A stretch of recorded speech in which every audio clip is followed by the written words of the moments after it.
Yes. He's been working on the side, so I think today's really the first day that we're going to be able to have him out on the grass and going through some defensive stuff. Obviously, he's a vet; he knows our package inside and out. So it's probably not going to be where he's going to play every snap in the game, but we're hoping to get him up, see how he responds today first of all at practice, and then we'll just make the decision as we get through the rest of the week. And how would you describe how your secondary has performed, especially guys that you probably didn't anticipate having a role, and they're playing pretty well. I mean, how would you describe how they played up to right now as a group? I think you got to give a lot of credit to Tim and Joe, our two secondary coaches. I think those guys are getting better and better each week as we go out, and that's really kind of what we anticipated. Obviously, we got a very young football team, but they are getting better and better each week, and they take a lot of pride in what they do. And, so I think the biggest thing is just see them executing because they have playmaking ability. Thank you, Coach. Yep. Thanks, Jay Reed. Let's go over to Gary Smits and then over to Brian Sexton. Hey, Todd, obviously another week last week of making progress. What did you like the most about your defense, and where do you think you still have the most strides to make?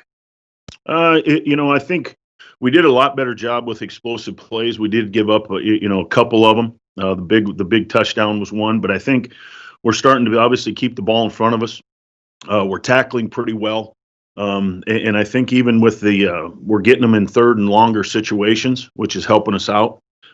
We can bring some pressure. We can do simulated pressure when we get those down in distances and still play zone coverage behind it. So I think we're doing a better job on first and second down and getting them in third and longer situations that really allows us to be a little bit more successful. Okay. And a couple of guys, Devon Hamilton continues to play at a pretty high level.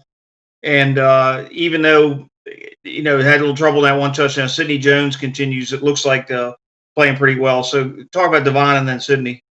Devon is a big physical guy. Probably what I like the most about him is he's a gym rat. He's very intelligent. We put some stuff on his plate last week. He was able to execute it and played really well for us. So I think the sky's the limit for him. And he's getting better and better as the season goes on. Sidney gave up the one, deep play last week, but he's getting his hands on balls. I think he's being disruptive. He's really doing a nice job in man coverage and, getting disruption at the line of scrimmage. Obviously, some plays you don't even see that he gets great disruption at the line of scrimmage and the quarterback goes away from him. So he's playing consistent, which is really good to see. And, hopefully he's going to be a Jaguar for a while. Okay, thanks, Coach. Yep. Thank you, Smitter. Let's go over to Brian Sexton and then to Mark. Hey, Washer. What's going on, bud? How are you? Good. Jack Del Rio used to talk about how the more you hit Ben Roethlisberger, the more accurate he got. He was a guy who you couldn't rattle him at all. Right. Do you see the same thing? I mean, does that hold true, 17 years in for him, that he'll just stand in there and take your best shot and continue to play at a high level? And if that's the case, how in the hell do you combat that? Yeah. What he's doing better than he's ever done is he's getting the ball out fast. He's one of the fastest ones in the league with his release time. You see a lot of the balls that he's throwing, they're actually called runs, but they're not necessarily RPOs. They're, pick screens and stuff like that, or rub screens. So he's doing a great job of that, but he's still a very big guy. He's bigger than probably a couple of our defensive linemen, but he's just so consistent. He has got really good feel for the offense. He's been in the same offense for a long time. So it's hard to rattle him if you hit him, if you don't hit him, because he knows what he's doing with the ball so fast. He's just an exceptional quarterback, and he's playing as good as he did, when we played him the last couple times in 17 and 18. Thanks. Yep. Thanks, Brian. Let's go Mark and then Gene. Hey, Todd, I know the results aren't where you're at, but where you want them to be, but can you see the defensive improvement the last 2 weeks, and where do you think, is that just guys growing up before our eyes, or is it some of the things that you've adjusted since the bye week?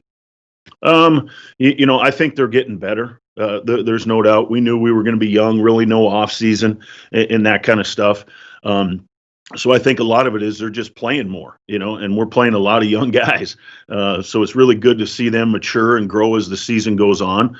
I think we've done some different things defensively too, with some simulated pressures that we added in the bye week. And that has definitely helped us on third down. We're playing different packages. We probably played more what we call bandit and dime than we have in the previous 3-4 years combined since I've been here as a coordinator. So we're doing some different things, getting different guys on the field, and they're in position to make some plays, and they're making them. Thank you, Mark. Let's go over to Gene, and then we'll finish with John Shipley. Hey, Todd. You talked about getting the Packers in third and longer situations, but the truth is, if you look at the numbers, you got them off the field 5 times out of 8 when they had only 3 yards or less to go. And this is Aaron Rodgers we're talking about, not just some average quarterback. So I'm just wondering, how encouraged were you to see that, because that's pretty hard to do. Yeah, and going through the self-scout, we're better at 3rd and 1 than we are in 3rd 2 to 6, which is really crazy. That usually doesn't happen. But we got a big stop late in the 4-minute. I think we're doing a better job of playing man coverage. It really helps us on those down and distance. If you sit in zone on 2, 3, and 4, they're just going to pick you apart. So I think we're playing better man coverage. And once again, when we do get them to longer yardages, we're getting off the grass right now. Thanks. Thanks, Gino. Let's go over to John Shipley for the last one. Hey, Coach. Can you just talk about taking the good with the bad with young corners like CJ and Sydney? Because, in Green Bay, they both might have gave up touchdowns, but they both made really big plays and turnovers as well. Yeah, I think that's a lot of that is just playing that position.